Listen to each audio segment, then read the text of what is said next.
وَيَسْتَفْتُونَكَ فِي النِّسَاءِ، اور وہ فتویٰ مانگتے ہیں تجھ سے عورتوں کے بارے میں، عورتوں کے بارے میں فتویٰ چاہتے ہیں آپ سے. قُلِ اللَّهُ يُفْتِيكُمْ فِيهِنَّ، آپ کہہ دیجئے اللہ فتویٰ دیتا ہے تم کو ان کے بارے میں. اور صرف عورتوں کے بارے میں نہیں بلکہ وَمَا يُتْلَىٰ عَلَيْكُمْ فِي الْكِتَابِ، تمہیں وہ احکام بھی یاد کرواتا ہے جو کتاب میں پڑھے جاتے ہیں. فی یتام النساء، یتیم بچیوں کے معاملے میں. اللاتی، وہ جو لا تؤتونہن ما کتب لہن، نہیں تم دیتے ان کو جو ان کے لیے لکھ دیا گیا، یعنی جن کا حق یا لکھا ہوا حق یعنی مہر وغیرہ تم نہیں دیتے. وترغبون ان تنکحوہن، اور تم چاہتے ہو کہ ان سے نکاح بھی کر لو. رغبہ کا ایک معنی ہے رغبت رکھنا، اور اگر صلہ ان آ جائے عین کے ساتھ تو بیزاری کرنا بھی معنی ہوتا ہے. تو یہاں اگر ان کو محذوف سمجھا جائے تو معنی دوسرا ہوگا کہ تم خود بھی نکاح نہیں کرنا چاہتے. والمستضعفین من الولدان، اور کمزور بچے جن کو تم وراثت میں حق نہیں دیتے. عورتوں کے بعد بچوں پہ ظلم ہوتا تھا نا، یتیم بچوں پہ، اسی لیے پیچھے کہا گیا یوصیکم اللہ فی اولادکم، اللہ وصیت کرتا ہے تم کو تمہاری اولاد کے معاملے میں. اور پیچھے گزر چکا حضرت عائشہ کو وہ واقعہ، جو روایت جو 4 شادیوں کے بارے میں نے آپ کو بتائی تھی، اس کو ذہن میں دوہرا لیں. زمانہ جاہلیت میں جہاں یتیم عورتوں پر ظلم کیا جاتا تھا وہاں یتیم لڑکوں پہ بھی کیا جاتا تھا، ان کے حق بھی نہیں دیے جاتے تھے. تو اس کے بارے میں فرمایا وَأَن تَقُومُوا لِلْيَتَامَى بِالْقِسْطِ، کہ یتیموں کے معاملے میں تم انصاف پر قائم رہو. وَمَا تَفْعَلُوا مِنْ خَيْرٍ، اور جو نیکی تم کرو گے فَإِنَّ اللَّهَ كَانَ بِهِ عَلِيمًا، تو اللہ اس کو جانتا ہے. یہاں کیا بات پتہ چلتی ہے؟ انداز دیکھیں قرآن کا کہ لوگ سوال کر رہے ہیں، اللہ تعالیٰ جواب کس طرح دے رہے ہیں؟ پہلے ایک گراؤنڈ پریپئر کر رہے ہیں اور پھر اصل مسئلے کا جواب دیں گے. یہ فتویٰ کا بہترین طریقہ ہے. جب بھی آپ سے کوئی سوال کرے تو آپ ڈائریکٹ یہ نہ کہا کریں یہ حلال ہے، یہ حرام ہے، یہ جائز ہے، یہ ناجائز ہے، یہ غلط ہے، یہ صحیح ہے، یہ کر لو، یہ نہ کرو. کبھی ایسا نہ کریں. اس کے لیے پہلے ذہن کو تیار کریں. مثلا بہت سے لوگ مجھ سے پوچھتے ہیں عورتوں کا قبرستان جانا کیسا ہے. یہ سوال 101 ٹائم تو ضرور مجھ سے پوچھا گیا ہوگا کم از کم. میں کبھی بھی نہیں کہتی کہ جائیں، یا کبھی نہیں کہتی نہ جائیں. میں بات یہاں سے شروع کرتی ہوں کہ ہر انسان کو مرنا ہے اور قبر میں بھی جانا ہے. اس میں مرد بھی شامل ہیں اور عورتیں بھی. مرنے کے بعد بھی تو عورتیں جاتی ہیں نا، یعنی انڈائریکٹلی یہ بتانا مقصود ہوتا ہے. پھر اس کے بعد یہ کہ ابتدائے اسلام میں سب کو روک دیا گیا تھا کہ نہ جاؤ، شرک کے خدشے کی وجہ سے. اور وہ شرک کا خدشہ کیا تھا کہ لوگ قبر پرستی کرتے تھے. آپ صلی اللہ علیہ وسلم نے فرمایا الا انی نہیتکم عن زیارت القبور، سنو میں تمہیں قبروں کے پاس جانے سے روکتا تھا، لیکن اب فزوروہا، جایا کرو. فانہا تزہد الدنیا وتذکر الآخرہ، وہ دنیا سے بے رغبتی کرواتی ہیں اور آخرت کی یاد دلاتی ہیں. تو آخرت کی یاد مرد اور عورت دونوں کے لیے ضروری ہے. اس لیے عورت کا قبرستان جانا آخرت کی یاد دہانی کے لیے، عبرت کے لیے جائز ہے. ہاں وہ جو حدیث آتی ہے کہ جس میں لعنت کی گئی ہے ان عورتوں پر جو قبروں پہ جاتی ہیں، تو اس کے الفاظ پہ غور کریں. وہاں الفاظ آتے ہیں زوارات القبور، اور زوار کہتے ہیں کثرت سے جانا، جو عبرت کی غرض سے نہیں ہے، کسی اور مقصد کے لیے. اور جب زورو کا لفظ آیا تو جمع ہے، اور مرد عورت سب کے لیے استعمال ہوا. تو وہاں جس مقصد کے لیے جانے کو کہا گیا وہ سب کے لیے ضروری ہے. اور جواب میں آپ نے ایک ہی وقت میں کئی باتیں سکھا دی اور اصل چیز کی بھی اصلاح کر دی جہاں لوگ غلط فہمی کا شکار ہوتے ہیں اور بلنٹلی اندھا دھند فتوے دیتے ہیں. خبردار جو کوئی عورت قبرستان جائے. میں نے کہا بعض علاقوں میں رستہ ہی قبرستان سے جاتا ہے، ہمارے گاؤں کا راستہ قبرستان کے اندر سے گزرتا ہے. اس کے علاوہ اگر دوسرا راستہ اختیار کرے تو بہت لمبا جانا پڑتا ہے. تو کیا اب عورتیں اس گاؤں سے سب نکل جائیں گی یا کہیں نہیں نکلیں گی؟ یعنی کسی اور گاؤں کے لیے، کسی اور شہر کے لیے جانے کو نہیں جائیں گی. گزرنا ایک مجبوری ہے تو وہاں بھی گزرنا پڑے گا. پھر اسی طرح آپ دیکھیں کہ جب آپ سفر کرتے ہیں تو آپ سڑکوں کے پار آس پاس قبرستان دیکھتے ہیں. تو اس صورت میں یہ نہیں کہ سڑک سے عورتوں کا داخلہ ممنوع ہے. یعنی دین کے کوئی بھی حکم ایسے نہیں ہے کہ جس کو آپ ایک ورڈ میں ہاں یا نہ کر دیں. ہر چیز میں ایکسیپشنل کیسز ہیں. تو یہ زوارات عورتوں کا جو منع کیا گیا، زوارات یہ اصل میں وہ ایکسیپشنل کیسز ہیں جو غلط طریقے اختیار کرتے ہیں. اور پھر ایک اور بڑی بات یہ ہے کہ قبروں پر جا کر جو غلط طریقے اختیار کیے جاتے ہیں ان کی بھی انڈائریکٹلی یہاں اصلاح کر دینی چاہیے جب کوئی سوال یہ پوچھے آپ سے. یہ میں بطور مثال یہ اس آیت کی تفسیر میں یہ بات عمل کی آپ کو سمجھا رہی ہوں. اور پھر آپ دیکھیں کہ یہاں اللہ تعالیٰ کا انداز کہ یستفتونک فی النساء قل اللہ یفتیکم فیہن، صبر کرو اللہ بتاتا ہے تمہیں ان کے بارے میں، ذرا اس سے اہم باتیں بھی سوچا کرو. تو کبھی یہ انداز بھی کرنا چاہیے کہ لوگ جب آپ سے سوال کریں تو آپ اس سوال کا جواب دینے کے علاوہ اصلاح کی غرض رکھا کریں اور کہا کریں یہ بات تو آپ بہت پوچھتے ہیں کہ نیل پالش سے نماز ہوتی ہے یا نہیں، تو یہ بھی پوچھا کریں کہ نماز نہ پڑھنے کی کیا سزا ہے. یعنی اس موقع پر لوگوں کی وہ خرابیاں جس کے بارے میں وہ کبھی سوال نہیں کریں گے، آپ اس کا خود سوال بنا کر اس میں. اب یہاں پر لوگوں نے یتیموں کے بارے میں تھوڑی پوچھا تھا، انہوں نے تو عورتوں کے بارے میں پوچھا. اللہ تعالیٰ نے فرمایا ہاں وہ بھی بتاتے ہیں آپ کو، لیکن اس سے بھی زیادہ اہم بات یتیموں کے حقوق میں اور یتیم بچیوں کے بارے میں جو کچھ تم کر رہے ہو وہ ہے، اس کی اصلاح کرو. کیونکہ سننے کے موڈ میں ہوتے ہیں نا. حضرت یوسف علیہ السلام سے جب وہ خواب کی تعبیر پوچھنے آئے تھے، آگے آپ پڑھیں گے، تو انہوں نے جھٹ سے تعبیر نہیں بتائی. اس موقع سے فائدہ اٹھاتے ہوئے، یعنی جو اللہ کے دین کے راستے میں نکلتا ہے نا وہ ہر سچویشن سے فائدہ اٹھاتا ہے، اور اس کے دل میں کیا ہوتا ہے کہ وہ کیا کرے گا، لوگوں کو صحیح راستہ بتائے گا.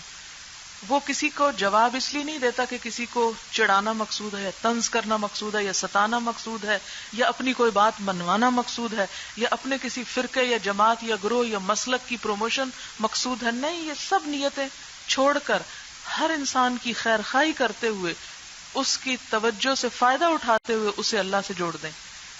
کیونکہ دین کی اصل تبلیغ کا مقصد کیا ہے؟ ہمیں لوگوں کو کیا کرنا ہے؟ اللہ سے جوڑنا ہے، اور بس.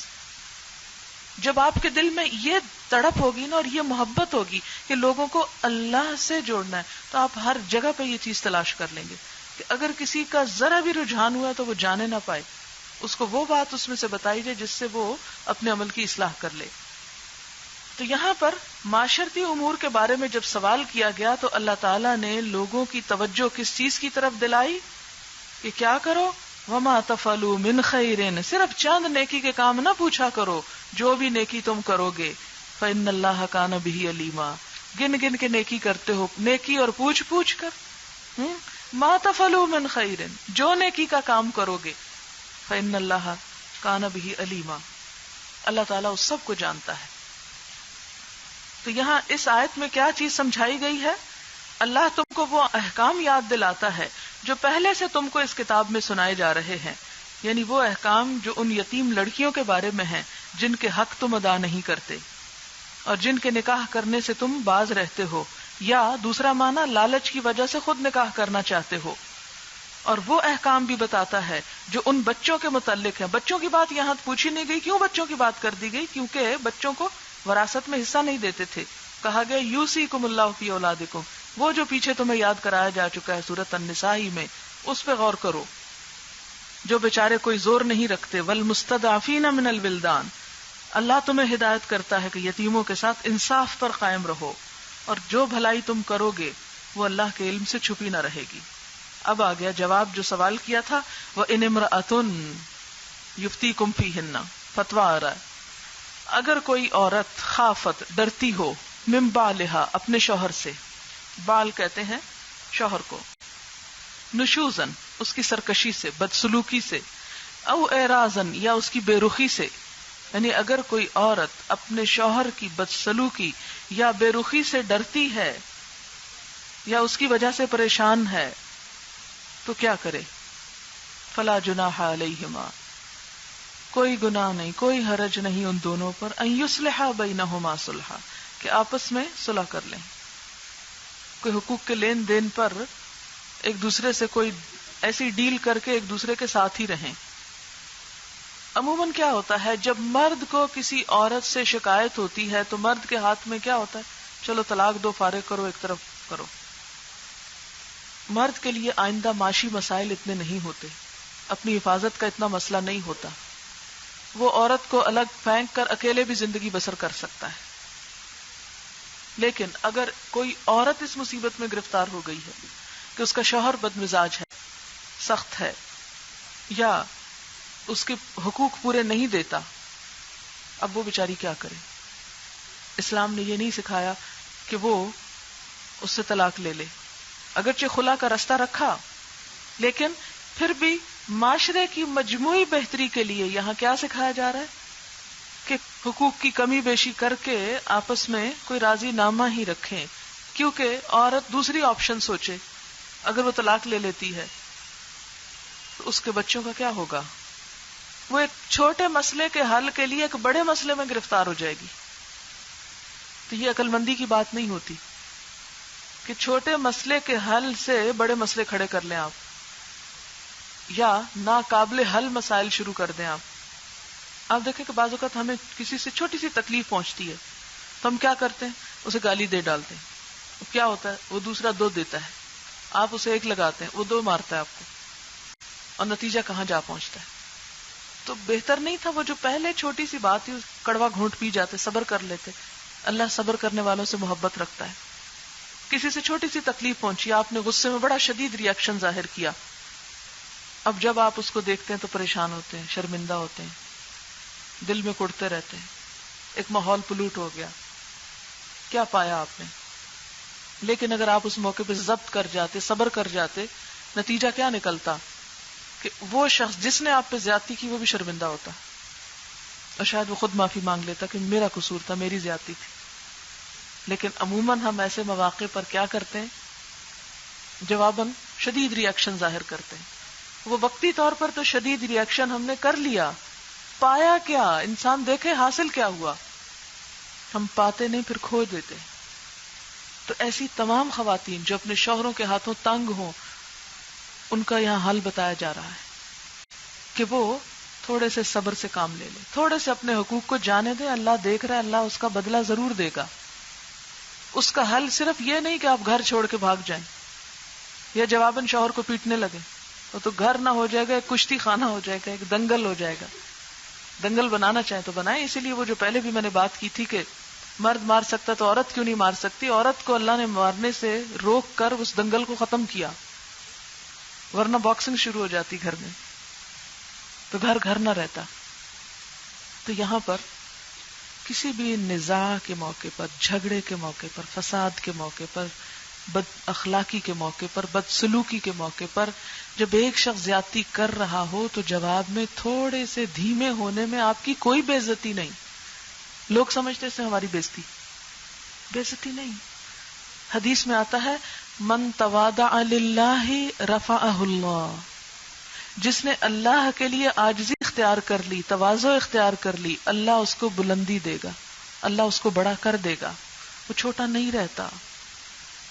ایک دانہ گندم کا ایک دانہ ہوتا ہے، جب وہ مٹی میں ملتا ہے اس سے 700 دانے بنتے ہیں. اگر وہ اکڑا رہے اور کہ میں مٹی میں نہیں جاتا، میری اس میں ذلت ہے، میں شیشے کی بوتل میں رہنا چاہتا ہوں، 100 سال بھی شیشے کی بوتل میں رہے تو کھایا جائے گا اندر سے، اوپر سے خالی خول کھڑا رہے گا، اندر سے کھا لیا جائے گا، اور اس سے 700 کبھی نہیں بنیں گے. تو جو لوگ زندگی میں تکبر کا رویہ اختیار کرتے ہیں، اپنی انا کے خول میں رہتے ہیں کہ جی ہم بڑی شے ہیں، وہ کچھ نہیں پاتے. تھوڑا جھک جانا، تھوڑا عاجزی اختیار کرنا. کل ایک بچی میرے پاس مسئلہ لے کر آئی اپنی ساس کا، بڑی پریشان تھی، بہت روئی، اور اس کی شکایت جینون بھی تھی کافی حد تک. میں نے اس سے کہا کہ دیکھو جو تم کہہ رہی ہو میں اس کو 100% درست کہتی ہوں کہ تم واقعی مظلوم ہو، لیکن اب تم اپنی بزرگ ساس کے مقابلے میں ینگ بلڈ ہو. وہ عمر کے اس حصے میں پہنچ چکی ہے کہ جہاں وہ بیمار بھی ہے، جہاں وہ انسیکیور فیل کر رہی ہے، جہاں وہ توجہ چاہتی، وہ محبت چاہتی ہے. اس کی میموری بھی خراب ہو چکی ہے. اب تم اس سے اگر توقع کرو کہ وہ قربانی کرے، وہ اپنی زیادتیوں کو چھوڑ دے، بی پی اس کا ہائی ہے، بیماریاں اس کو کئی لگ چکی ہیں، وہ بیچاری اپنے آپ سے بیزار بیٹھی اس وقت. اس سے تم کیا قربانی چاہتی ہو؟ اس وقت تمہاری عمر ہے قربانی دینے کی. میں نے کہا سب کچھ بھول جاؤ، جو کچھ انہوں نے تمہیں کہا یا جو بھی تم پہ الزام تراشی بھی ہوئی سب بھول جاؤ اور اللہ کے لیے بھولو، اور جا کے عاجزی سے نہ کیے پہ بھی معافی مانگ لو اور توجہ دو تھوڑی سی. وہ توجہ چاہتی، وہ محبت چاہتی. آپ دیکھیں کہ جب بوڑھے ہو جاتے ہیں نا، جسمانی طور پر ان میں کوئی کشش نہیں رہتی، نمبر 1. نمبر 2، اخلاقی طور پر بھی عموماً بوڑھوں میں کشش نہیں رہتی کہ وہ بہت بولنا شروع کر دیتے ہیں، بد زبانی کرتے ہیں، چڑچڑے ہو جاتے ہیں، بیمار ہو جاتے ہیں، اخلاق بھی بد اخلاق ہو جاتا ہے. اب بد اخلاق شخص میں کیا ہے؟ کوئی کشش نہیں، کوئی اس کے پاس پھٹکنا نہیں چاہتا، حتیٰ کہ اپنی اولاد بھی نہیں پاس لگنا چاہتی. وہ بیچارہ اپنے لیے خود ایک جہنم تیار کر چکا ہے، لیکن وہ مجبور ہے، کمزور ہے، اب اسے ہیلپ کرنا ہے، اسے نکالنا ہے اس سے باہر. تو ترس کرو اس بوڑھے انسان پہ جو اس کنڈیشن کو پہنچ چکا ہے. اسے اپنے مقابلے پہ لا کے مت سوچو، اپنی ریزننگ، اپنا انٹلیکٹ اور اپنی عقل مندی اور اپنی ہوشیاری اس پہ مت پرکھو، مت کمپیئر کرو. تم عمر کے کسی اور حصے میں اور وہ کسی اور حصے میں ہے. میں نے کہا اس کے اندر اب کوئی اٹریکشن نہیں، نہ جسمانی. اس عورت میں پھر شوہر کی وجہ سے بھی عورت انسیکیور فیل کرتی کہ اب میرے اندر جسمانی اٹریکشن نہیں رہی، شوہر مجھ سے بے نیازی کر رہا ہے، میرے اندر وہ اخلاق یا وہ سٹیمنا نہیں رہا، میں بیمار ہوں، مجھے توجہ نہیں دی جا رہی. وہ ایسی نفسیاتی مریض ہو جاتی ہے اس عمر میں پہنچ کر کہ اس کا اور کہیں بس نہیں چلتا، تو بہو ہی بیچاری جو گھر میں نظر آتی ہے اسی کے اوپر ہی سارا وار شروع کر دیتی. اب کیا کرنا ہے؟ اب کسی کو تو ہمت کرنا ہے نا ایک بیمار انسان سے نبٹنے کے لیے، جو نفسیاتی بیمار بھی ہے، جسمانی بیمار بھی ہے. آپ خدا کی خاطر اس شخص کے ساتھ حسن سلوک کریں، صرف اللہ کی خاطر، یک طرفہ دل جیتے اس کا، اسے محبت نہیں. ساس کے ساتھ معاملہ کرنے کا واحد طریقہ اس کو توجہ دینا. آپ توجہ دیں گے، آپ محبت دیں گے، اور ڈانٹ کھا کے بھی محبت دے دیں گے تو آپ کا کچھ نہیں جائے گا، گھر کا ماحول ٹھیک ہو جائے گا. اور جب آپ کھینچا تانی شروع کرتے، اس نے ایسا کیوں کہا، فلاں موقع پہ ایسا کہا، فلاں جگہ میری یوں بےزتی کر دی، فلانی جگہ یوں بول پڑ، معذور سمجھیں اس کو اور بھلا دیں. ورنہ اس کشمکش کا کچھ نتیجہ نہیں. نتیجہ یہ کہ آپ بھی نفسیاتی پاگل ہو جائیں گے. بہت سی نوجوان لڑکیاں پاگل پن کے دورے پڑنے لگتے ہیں ان پر اس قسم کی کشمکش میں رہ کر. یہاں شوہر کی بات کی کہ ساس کی تمہیں ضمنی لے آئی. بسا اوقات مردوں کے اندر ایسا پاگل پن ہوتا ہے. فرمایا ان امرأۃ خافت من بالها نشوزا او اعراضا، کہ شوہر توجہ نہیں دے رہا یا سرکش ہے، بدسلوکی کرتا ہے، تو بھی عورت صرف یہ نہ سوچے کہ میں اس سے الگ ہو جاؤں. کل شام ایک ٹیلی فون مجھے آیا، اس میں بالکل ایگزیکٹلی یہی مسئلہ تھا ایک عورت کا کہ مجھے کیا کرنا چاہیے. دونوں خرابیاں ہیں شوہر میں، نشوز بھی ہے، اعراض بھی ہے، کہ بات کرتا ہے تو بد اخلاقی سے، ورنہ روٹ جاتا اور کئی دن بات نہیں. کیا کرے عورت؟ ہے پریشانی. اب بچے ہیں، اس عمر کو پہنچ گئے، یعنی ایسی تعلیم کی عمر ہے. تو میں نے کہا کہ دیکھو 2 ہی حل ہو سکتے ہیں نا. ایک تو یہ ہے کہ تم اس سے الگ ہو جاؤ، بڑا آسان ہے، کٹ ختم. اب دیکھو کہ اس کے بعد جو مسائل آنے والے ہیں، بچوں کی تعلیم ہے، ان کی فیس ہے، ان کی جذباتی ضروریات ہیں، ان کو باپ چاہیے، ان اینی کیس چاہیے. اب کیا کرو گی تم؟ وہ سارے مسائل جو اس مرد کی غیر موجودگی میں پیش آنے والے ہیں، اگر وہ زیادہ بڑے ہیں اس بد اخلاقی سے، تو پھر اس پہ صبر کر لو. اور اگر وہ مسائل چھوٹے ہیں تو آگے اللہ تعالیٰ یہ حل بتاتا، پھر الگ ہو جاؤ، مت جلاؤ اپنے آپ کو. تو 3 حل بتائے گئے ان آیات میں. پہلا حل فلا جناح علیہما ان یصلحا بینہما صلحا، کوئی حرج نہیں کہ اگر وہ آپس میں اپنے حقوق کی کمی بیشی پر کچھ صلح کر لیں، دونوں طرف سے حکم مقرر کر کے کچھ قربانی کر لیں. اور اس میں بھی صرف عورت کو نہیں کہا جا رہا، دونوں کو کہا جا رہا ہے اصلاح کرو. والصلح خیر، اصلاح بہتر ہے، صلح بہتر ہے. لیکن صلح کیوں نہیں ہو پاتی؟ وَأُحْضِرَتِ الْأَنفُسُ الشُّحَّ، نفس بخیلی کی طرف زیادہ مائل ہوتے ہیں، خود غرضی. شح بخل کی ایک قسم ہے، اور یہ ذرا شدید ہے، خود غرضی کے معنوں میں یہاں ہے. ایسا بخل جس میں ہرس ہو اور عادت بھی بن گیا ہو. ہمیشہ آپ دیکھیں گے کہ 2 لوگوں میں اختلاف کی وجہ ہرس ہوتی ہے. ہرس، ایک شخص دوسرے شخص کا لحاظ کیے بغیر صرف اپنا مطالبہ پورا کرنا چاہتا ہے، اپنی ضرورت پوری کرنا چاہتا ہے، اپنا فائدہ چاہتا ہے. اور اس ذہنیت سے ایک شخص دوسرے سے غیر مطمئن ہو جاتا ہے. تو صحیح مزاج کیا ہے؟ حل کیا ہے کہ دونوں فریق ایک دوسرے کی معذوری کو سمجھے اور رعایت کریں، دوسرے کو معذور سمجھیں اور معاف کر دیں، کوئی بات نہیں. آپ دیکھیں کہ بعض لوگ جسمانی طور پر ہینڈی کیپ ہوتے ہیں نا، اندھا ہے، بازو ٹوٹ گیا، پاؤں لنگڑا ہے، کوئی اور خرابی ہے، تو انسان ان کے ساتھ بھی تو نبھا کر لیتا ہے نا.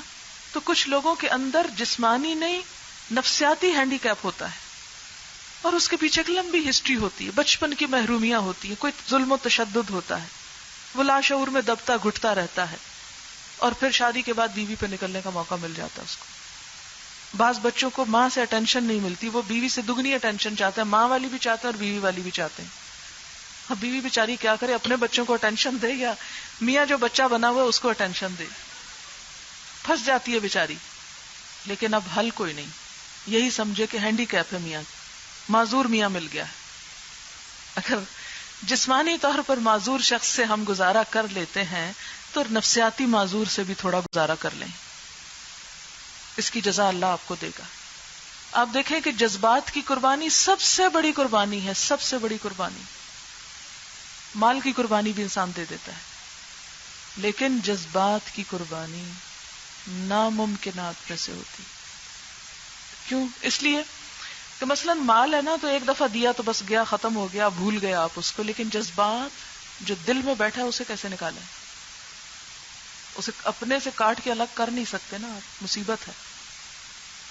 آپ کو ہاتھ پاؤں خراب ہو جاتا ہے تو اس کے تو کاٹ سکتے ہیں آپ، کچھ چیزیں ایسی ہوتی ہیں کہ جن کو آپ کاٹ نہیں سکتے. تو جہاں انسان جذبات کی قربانی دیتا ہے، اور تھوڑے دن کی بات ہے نا، بہت جلدی چلے جانا یہ سب کچھ چھوڑ کے، اس کی جزا بھی بہت بڑی ہے. اسی لیے کہا نا کہ پہلوان وہ نہیں جو اپنے مد مقابل کو ہرا دے، پہلوان وہ جو غصے میں اپنے آپ کو ہرا دے، اپنے آپ کو کنٹرول کر لے، اس کا درجہ زیادہ بڑا ہے.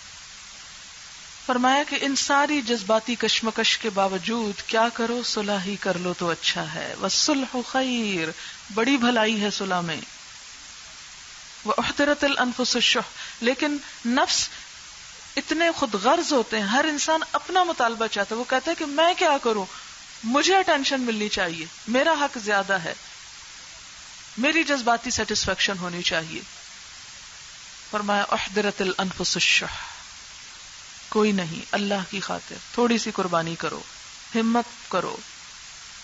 وَإِن تُحْسِنُوا، اگر تم اچھا کرو گے، احسان کرو گے، وَتَتَّقُوا، اور تقوی کرو گے، فَإِنَّ اللَّهَ كَانَ بِمَا تَعْمَلُونَ خَبِيرًا، تو یقیناً اللہ تمہارے اس طرز عمل سے بے خبر نہ ہوگا. اگر انسانوں نے قدر نہیں کی تو کوئی بات نہیں، اللہ بے قدری نہیں کرے گا، وہ اس کا صلہ کئی گنا زیادہ دے گا.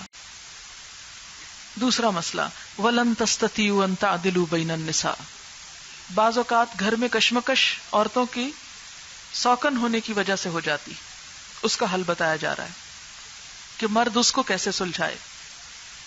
پہلی صورت میں تو کیا ہے، نشوز اور احراز مرد کی طرف سے. یہاں اب دوسری صورت میں کیا ہے کہ مرد ایک عورت کی طرف مائل ہے اور دوسری کی طرف کم مائل ہے. دو بیویاں ہیں، ایک کی طرف زیادہ توجہ، اور یہ دل کا پھر معاملہ آ گیا. مال تو تقسیم کر سکتا ہے، کپڑے تو دونوں کے ایک طرح کے خرید کے لا سکتا ہے، لیکن جوتے ایک طرح کے نہیں خرید سکتا، سائز کا فرق ہوگا. تو اسی طرح دل کے معاملات بھی مختلف ہوتے ہیں. اسی لیے حضرت عائشہ سے روایت ہے کہ آپ صلی اللہ علیہ وسلم دعا کیا کرتے تھے، اللہم ھذا قسمتی، اے اللہ یہ میری تقسیم ہے، یعنی جو اپنی بیویوں کے درمیان مال میں تقسیم کرتا ہوں، یعنی تیرے حکم کے مطابق تقسیم تو میں کرتا ہوں، لیکن فلا تلمنی فیما تملک ولا املک، مجھے اس معاملے میں ملامت نہ کرنا جس کا مالک تو ہے اور میں مالک نہیں ہوں. یعنی دل کی توجہ اگر ایک کی طرف زیادہ ہے دوسروں کی نسبت، تو دل پہ مجھے اختیار نہیں، دل کے معاملے میں اختیار نہیں. تو اس کا حل بتایا گیا، وَلَن تَسْتَطِيعُوا أَن تَعْدِلُوا بَيْنَ النِّسَاءِ، تم یہ کر ہی نہیں سکتے کہ عورتوں کے درمیان مکمل انصاف کرو. وَلَوْ حَرَصْتُمْ، اگرچہ تم خواہش رکھتے ہو، اگرچہ تم حریص ہو، فلا تمیلو کل المیلی، تو مت جھک جاؤ پوری طرح جھک جانا، مت مڑ جاؤ پوری طرح مڑ جانا ایک ہی کی طرف، یعنی پھر ساری توجہات کا مرکز صرف ایک کو نہ بنا لو. فتذروہا، تو تم چھوڑ دو دوسری کو، کل معلقہ، لٹکی ہوئی. معلق کیا ہوتا ہے؟ ایک چیز جو نہ چھت پہ لگی ہوئی ہے نہ نیچے لگی ہوئی ہے، نہ شوہر والی نظر آتی ہے اور نہ ہی بیوہ یا مطلقہ.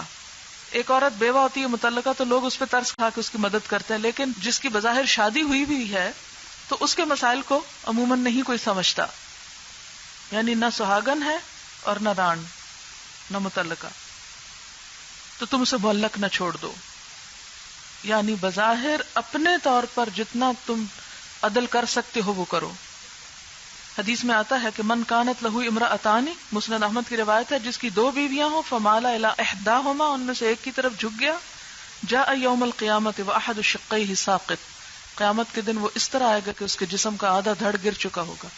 جیسے آپ نے کبھی فقیر دیکھے ہوں گے نا جن کی بالکل ٹانگیں نہیں ہوتی، اوپر والا دھڑ ہوتا ہے، تو اس طرح وہ ادھورا انسان ہو کے آئے گا. یہ سزا ہے عدل نہ کرنے کی. اب اس میں یہ ہو سکتا ہے بسا اوقات کے مرد کیا کہتا ہے، ٹھیک ہے میں ایک کو طلاق دے کے فارغ کرتا ہوں تاکہ مجھے جو پسند ہے میں اسی کے ساتھ گزارا کروں. تو اس صورت میں اب ایک کو تم طلاق دے کے اس پہ ظلم نہ کرو. عورت کہتی ہے نہیں میں طلاق نہیں لیتی، میں اپنے حق سے دستبردار ہوتی ہوں، تو ایسی صورت میں شوہر جو ہے اگر ایک کو کم حق دیتا اور ایک کو زیادہ، اور بیوی خود اپنے حق سے دستبردار ہو جاتی ہے تو اس کی اجازت ہے. یہ دوسرا حل بتایا گیا، فلا تمیلو کل المیل.